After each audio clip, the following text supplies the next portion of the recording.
Maybe I'll start off by asking Julian. Just now you mentioned about London as a safe haven for global property investors.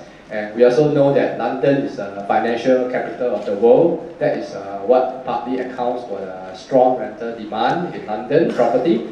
So my question is, recently we have also heard a lot of news about the financial industry having some restructuring, and many banks, including some of the big banks like Barclays, are downsizing their operation, and we can feel the impact even in Singapore.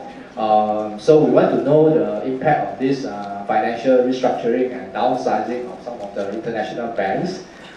What is the potential impact on the London rental market, especially on certain locality at Canary Wharf, which is slated as the place to house those financial professionals? Should investors avoid such areas? Yeah, Julian. It is a bit of a concern with some of the banks sort of restructuring, and I think we do believe that some of the areas such as Canary Wharf, where it's really seen as our CBD, where a lot of the banks are based, the rentals may over the next 12 months take a bit of a restructure. But saying that, as I mentioned to you before, there is strong demand in London for residential. There's a lack of supply. And even if with the banks restructuring, there's still a very, very strong demand. Local residents in London can't get financing, so they're having to rent, and that is what keeps the rental market going. And until the UK government addresses the housing shortage in London, which on average at the moment is sitting at about 250,000 homes needing to be built by the government that aren't being built, that pushes the rental market up. So even though Canary Wharf may take a little bit of a sort of, you'll see maybe the restructure there, I think the market will remain strong, and I think we'll still see growth. As you saw on the slides of our predictions, we sort of said 3% this year. We've taken that into consideration, but I think you'll probably see by the end of the year it should be sort of 4 to 7% growth. Thank you, Julian. Since I haven't seen any question yet, I'll ask the second question. This one is directed at Eugene. There's a question. So please. My question is for Alfred. Is it on? Can someone help him with the mic?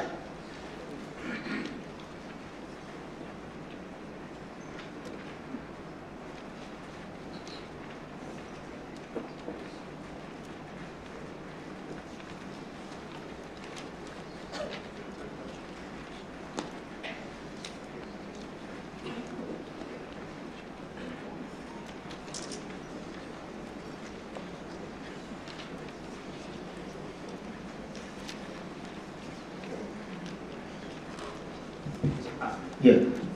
Actually, my question is for Alfred. Yes, Alfred. I think, Alfred, just now you mentioned about using a company, right, to own a residential property. Okay. Now, if you use a company to own a residential property, right, wouldn't it be more obvious that IRAS would treat you as a property trader? Because if you set up a company, probably the intention is to do business, is to buy property and trade property, rather than if you own the property as an individual. Can you help me with the question? Sure, definitely. However, my caveat is that in order for me to really answer that question, I will need at least half an hour. So let me just summarize it. A lot of property investors that invest in multiple properties, actually tax planning is a very important element.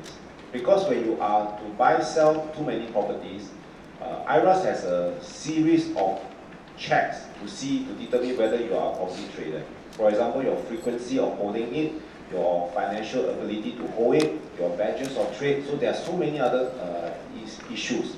So for the well-served investors, when they are to invest in multiple residential properties, they would use a company to actually own it. In fact, some of my clients, at one time, they will own like 30 to 50 companies, every property to one company. Now, this is all proper tax planning, right? There's no evasion or no nothing of those sort. It's just that for this category of people, this is what they do. But for the normal layman investors, if you are to invest like 2 properties or 3 properties, you are still quite okay. But if you are those in the last few years that have frequently been traded, and trust me, there are quite a lot of them has already been invited by IRAS for coffee. So what I'm trying to say is that this tax planning vehicle now has been effectively removed because of the ABSD that they will impose in a company that owns residential property, then also the additional ABN and the restriction of the loan to value that you can actually take on. So when the well-heeled investors find that I no longer have this tax planning tool for me to invest in this residential property, they will not be coming in. And if you have noticed, Straits Times has also reported that IRAS is frowning upon people using SPV to buy residential property and then they try to sell their company share. Because if let's say your objective is to circumvent paying the ABSD, then IRAS do reserve the right to come in to actually go after it. So under the e-tax guide for ABSDs, there are quite a lot of series. However, there are also instances where you can use company to invest in residential property if your purpose is to tear down and rebuild. You can go for ABSD remission, and you're also not subject to SSD. So if I continue, then you probably won't go for lunch. I would suggest if you have any of such questions, which I must say is very complicated, and different people will have different profile. And to be fair, we will need to understand your situation, your profile to give you a better advice. Go to my Sing Capital booth. You can fill in the feedback form. Tell us what are the area of concerns that you are keen in. Then we will be able to see how we can actually address to you. And I really thank you for the support of the books and the tickets. Unfortunately, it has already been all sold out. If you need any more, you can go to my counter also. Just list down your name and email, we will inform you. Thank you.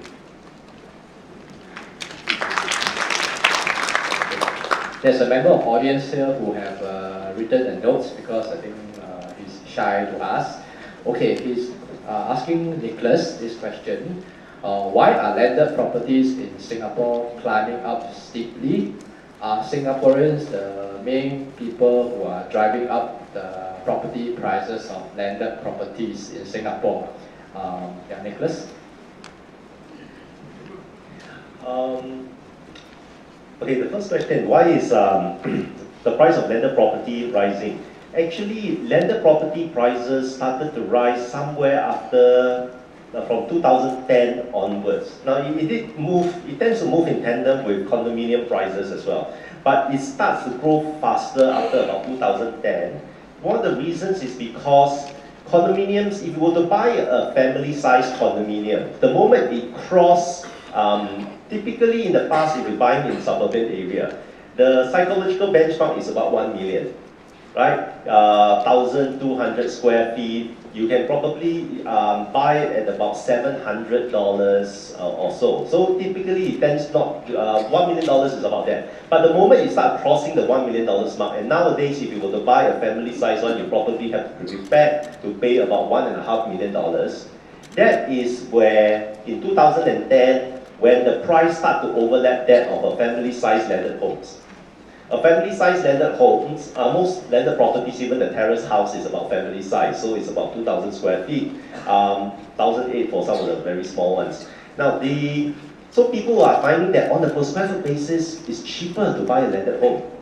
So that is where people start to go into the area. And during that time, there was no ABSD. The SSD that came on a bit later was only for 1 year or 2 years. It was almost like a mosquito bite compared to today. It's more like a lion's bite.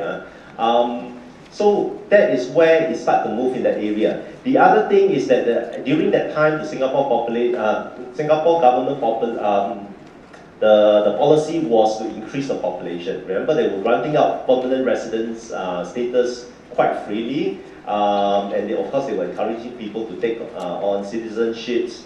And as a permanent resident, they can buy landed home as well. One, with permission from the government. SLA, one landed home provided is for their own, that's their own home, for their own stay. So some of these permanent residents are also buying. So the first question is, why is it there? The reason is because Another reason is that the growth in supply of landed homes is much slower than that of condominiums. So you have a growing demand, new supply is very little, and the result is prices goes up much faster. The next question is, are Singaporeans the main party that drive up prices of landed property? The answer is yes, very, very much so. Over 90% of the buyers of landed homes are Singaporeans. Eugene, you have anything to add to that? I think much has been covered, but fundamentally it's all demand and supply driven.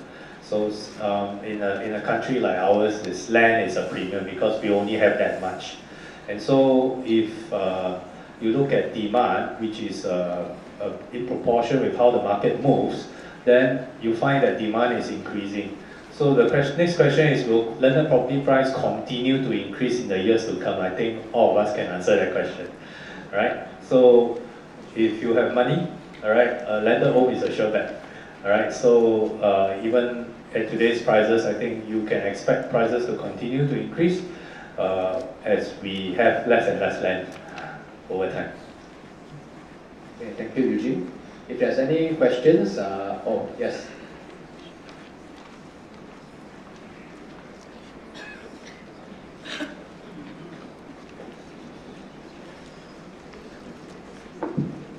Yes.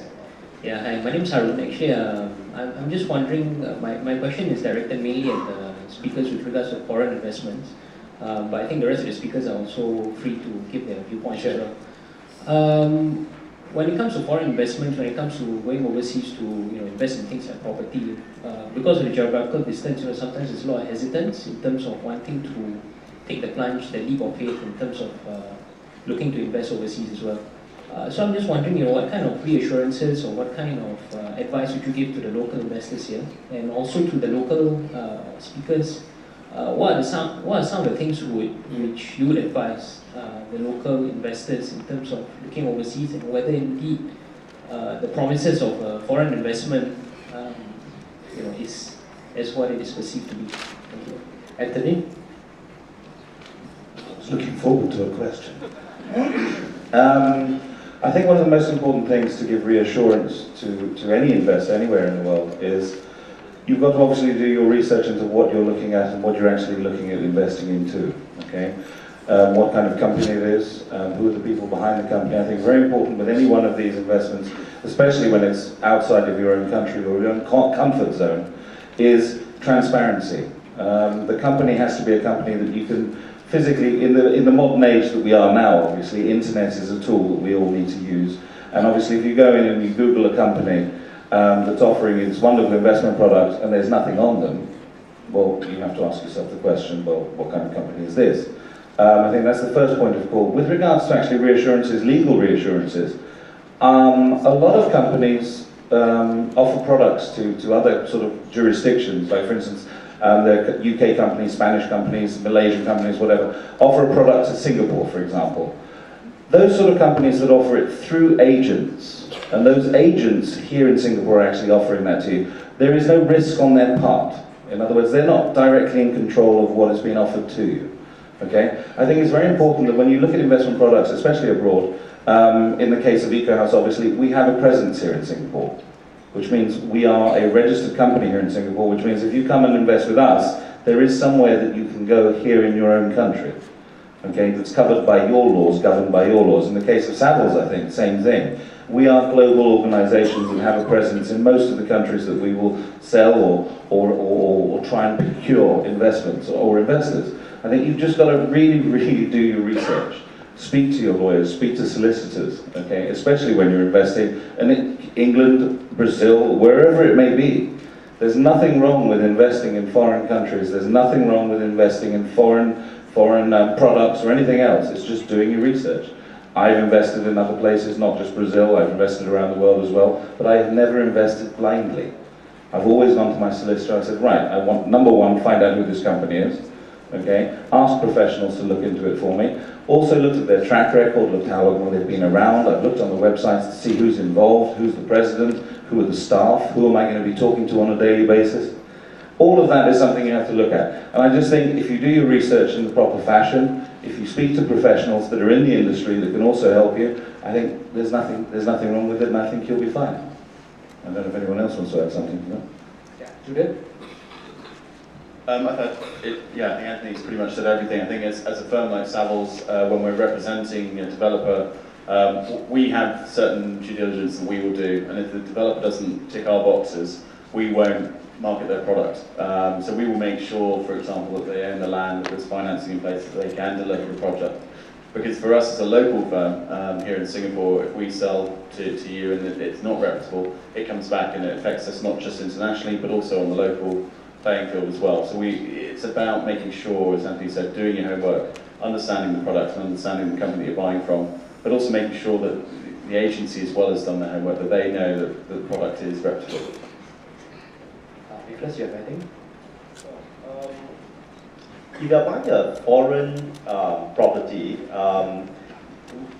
you're basically buying a bundle of rights. You're buying the rights to own that property, to rent it out, to use it, or so. So what you have to ask yourself is, you have to examine what is the legal structure in that country. How well does it protect foreign investors like yourself, right? And if something were to go wrong, where's your recourse? How do you try? What can you do to try to at least recover part, if not all, of your investments? Yes, Aaron? I think for us in Singapore, we have been too used to a very protected environment. The laws are very clear here. With the laws that regulate developers are very clear. The laws that regulate the buying and selling of properties here are very clear and sometimes very protective of the buyer, to the extent that a lot of us are a bit spoiled and we take it for granted. And so when we go and look overseas, we tend to assume, some people tend to assume that we have the same level of protection, same rules as we buy in Singapore. Not necessarily so. I think if you're buying a foreign property or you're buying something overseas, you must always remember you're buying under the rules of that country. And the rules of that country may very, very often be very different from our country. So you need to do some research before you actually put your money there. I think speak to people who know the market, speak to people who have invested before. I think do your necessary groundwork before you even put a dollar in. That's what I would do. And if you don't have the time or the resources to do all this, then you may want to explore other opportunities which are easier on you. All right. At the end of the day, you want to make your money work for you, not where you put your money and then you worry and panic about it. I mean, the essence is, of course, doing homework. Now, in my book, normally I will send to my reader a chapter about overseas property financing. So over there, I will list down all the checklists you need to actually take. But to maybe add on to what all the presenters have really shared, is whether do you like that country? Because, for example, if you love to go Europe for shopping, then London may be a good place for you to start with. If you are sending your children to Australia for study, then this would be some of the things you can look at. Because at the end of the day, even you don't make money, at least you have enjoyed the property, or you have a purpose for that properties. Or at least there's reason for you to go there to visit. Like what Julia had mentioned, even you fly to London, you can claim the air ticket for tax expenses. Well, I just hope my wife don't use that on me. So these are some of the essence that you really need to go through. What are the big box you need to check on? Okay, thank you. There are two questions for Julian from two different members of the audience. The first question is, if in Singapore, the highest outmarket condo like the Marquee is selling at 20.5 million Sing dollar, which comes out to 6,840 PSF, what is the highest in London now in comparison? That's the first question. You want to get first? The highest selling property in London, a lot of you probably know, is One Hyde Park by Candy and Candy. Our record achieving price on that development was 159 million for one of the penthouses. That was recorded pre-recession, but we've continued to maintain about £7,000 to £7,300 a foot on that, and we have, I think, now 3 units left. But since Christmas to now, we've sold about 135 million in that development. So it's down to the last 3, but it's achieving about 7.2 a foot sterling. The second question is for a Singaporean who is an overseas investor who invests in London property, will he be eligible for any form of tax relief to pay less taxes? The only tax relief that you do get, unfortunately, you still have to pay the income tax in the UK, but because Singapore and London are on dual tax relationships, if you bring your money back from the UK and you've done your tax return in Singapore, you won't be paying any further tax on it. So that's the only tax relief you get. But unfortunately, everyone has to pay the income tax. There used to be an allowance, but the government changed that 2 years ago. Right. Okay. There's another question from the audience for Eugene and Nicholas. What is your view as investment for shoebox unit, which is another hot topic? Who want to start first? Actually, I often view, this is my personal view, shoebox unit with a dose of suspicion. And because I often feel that if the rental market were to soften, from my experience dealing with talking to agents and also observing the market, is that if a tenant has a choice whether to buy a small to rent a 400 square feet small unit or a 2-bedroom, even if that person is a single, he will choose the 2-bedroom, a bit more space. 1 bedroom for his own use, the other one he can turn it into a study and so on.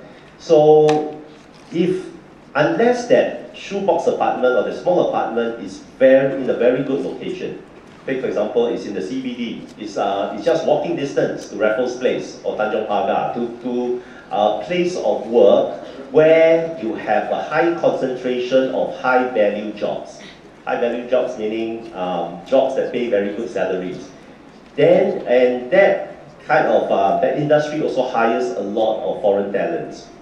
Yes, then I wouldn't mind exploring investing in small apartments in that area because there is strong rental demand. The key thing comes in strong rental demand. But if let's say someone is buying shoebox apartment in the suburban areas, where the shoebox apartment when it's up for rental will be competing with other types of housing, including HDB flats. And I can tell you most HDB flats are probably bigger and more comfortable than some of the shoebox apartments. Then you put yourself in the shoes of tenant. Will the tenant wants to, what type of units will the tenant want to rent? Eugene? Okay, following from what Nicholas said, so what happens when you buy something which you can't rent out?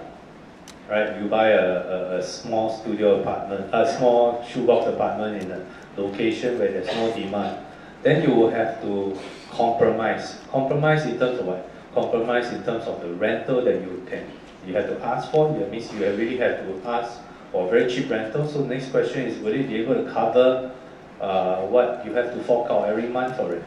Okay, secondly, you may have to compromise in terms of the quality of your tenant, and that's very important because the quality of your tenant will therefore affect the value of your apartment which you find if you finally decide to dispose of it. Okay, having said that, you also have no control over your neighbors which are owned by other people.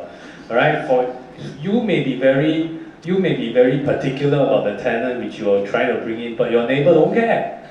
Alright, your upstairs neighbor don't care, left right neighbor don't care, and then the whole place will turn into a undesirable what we call development, right? And you have all sorts of dubious people living left, right, center, and then ultimately it affects your exit plan, right? So these are the things you have to think.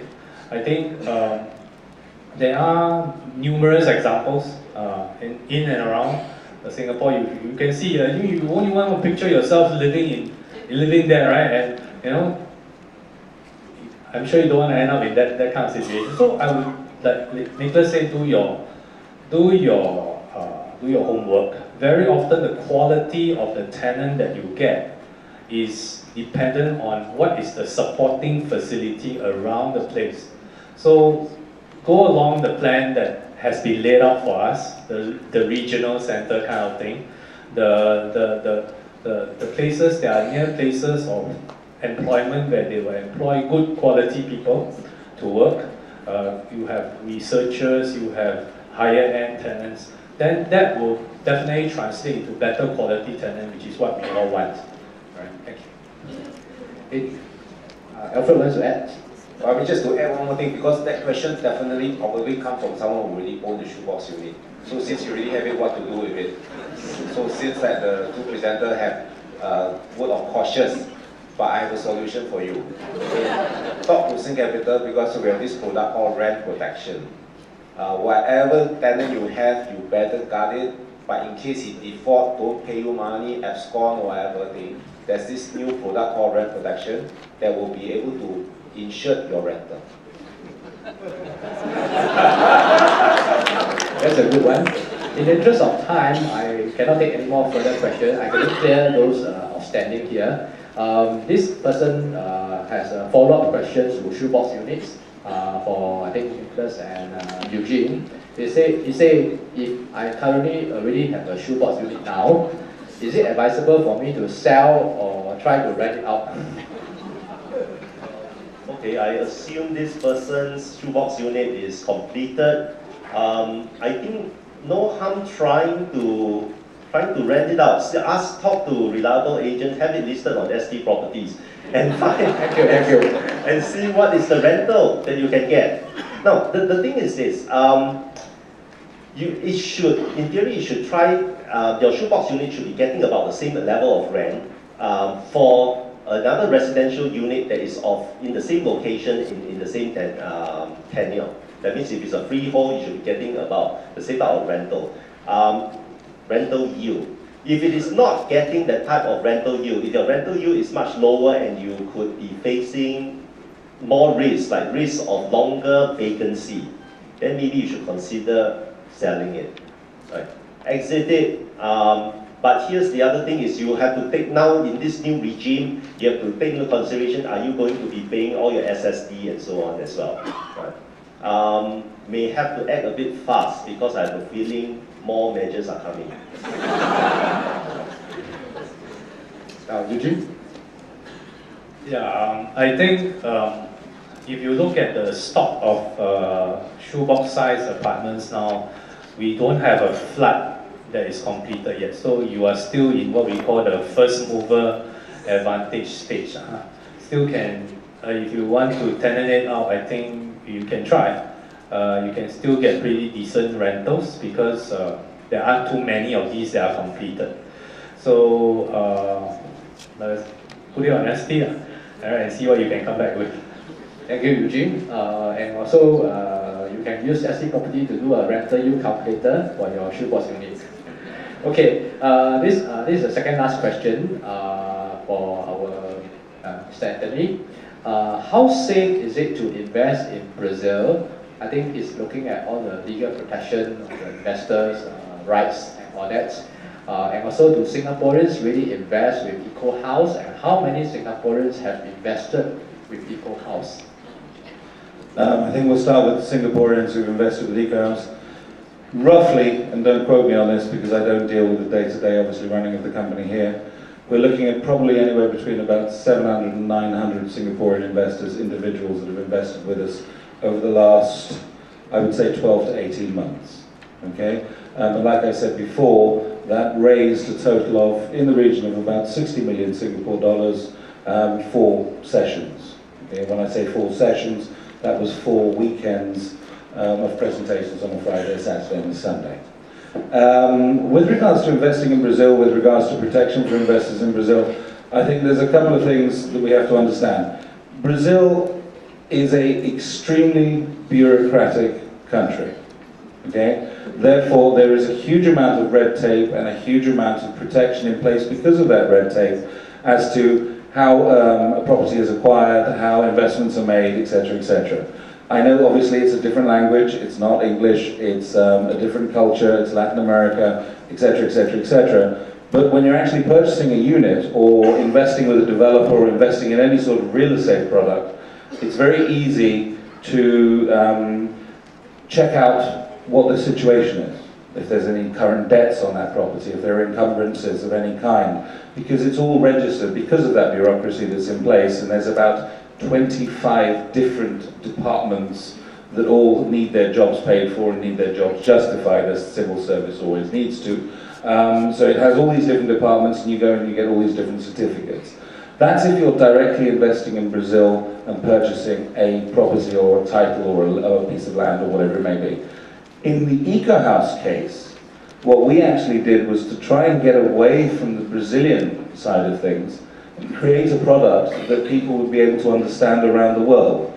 Because every time I mention Brazil, I have to, and all my staff, have to explain all of that bureaucracy, all of the pitfalls, the different language, the different culture, and we have to, and by the time we've gone through about half an hour of explaining each and every little bit of paper that we need, most of the investors would turn around and say, no, Brazil's not for me. So what we did was, we actually went to London.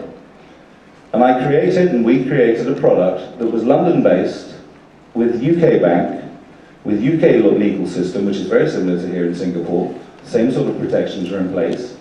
And I put it so that the investment doesn't actually go directly into Brazil. None of our investors, none of the people that have invested with EcoHouse have gone directly into Brazil.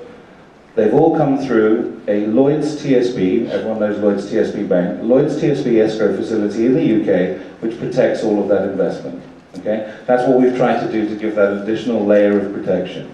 Now, because we've had such a huge volume of investors here in Singapore, what I had to address about 4 or 5 months ago was the possibility of having the same sort of facilities here in Singapore, which comes back to the original question, which was, you know, how do I invest, how do I know the company I'm going to invest with is the kind of company that's going to look after my investment.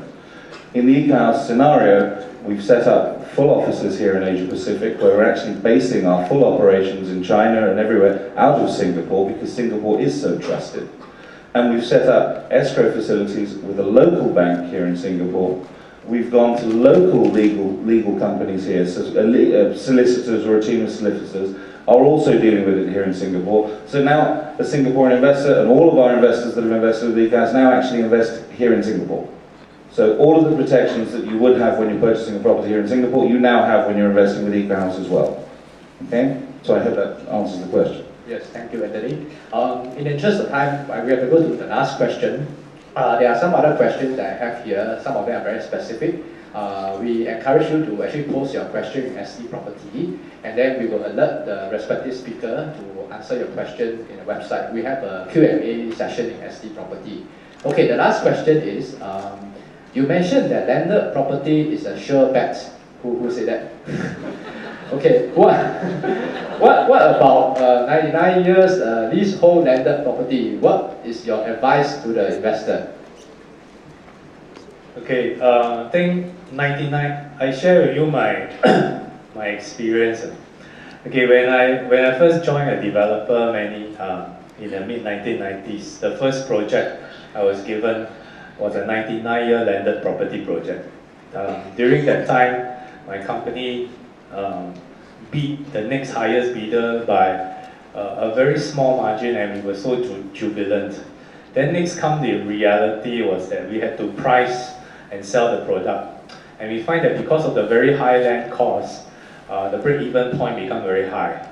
Okay, so our launch break-even point back then was 3.3 million break-even price, house and land. Okay, don't talk about making profit. Highest valuation we got before we launch the project, to go around and get valuation, but the bank will only support 2.8. So before launching, I already lost money.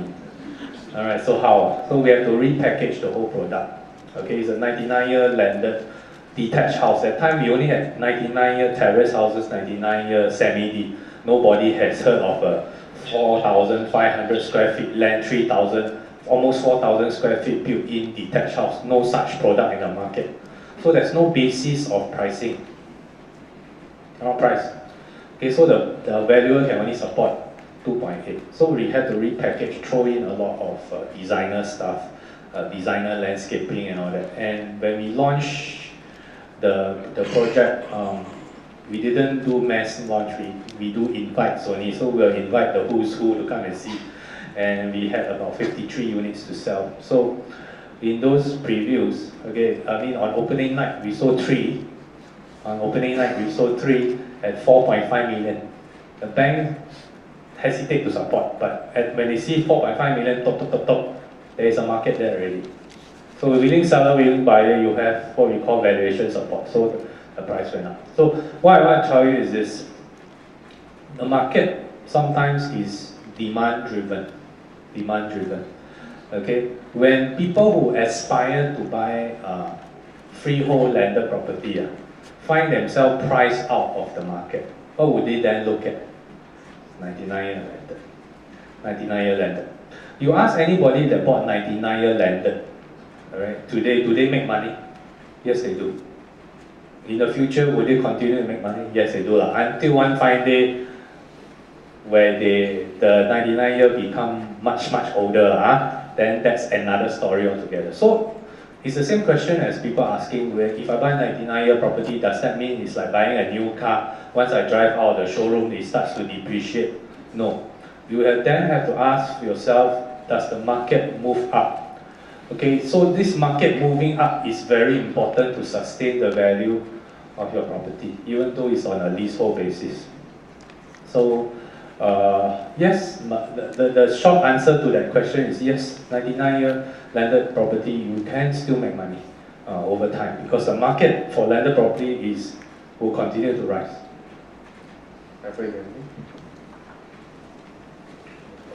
Again, it's going to be a long one.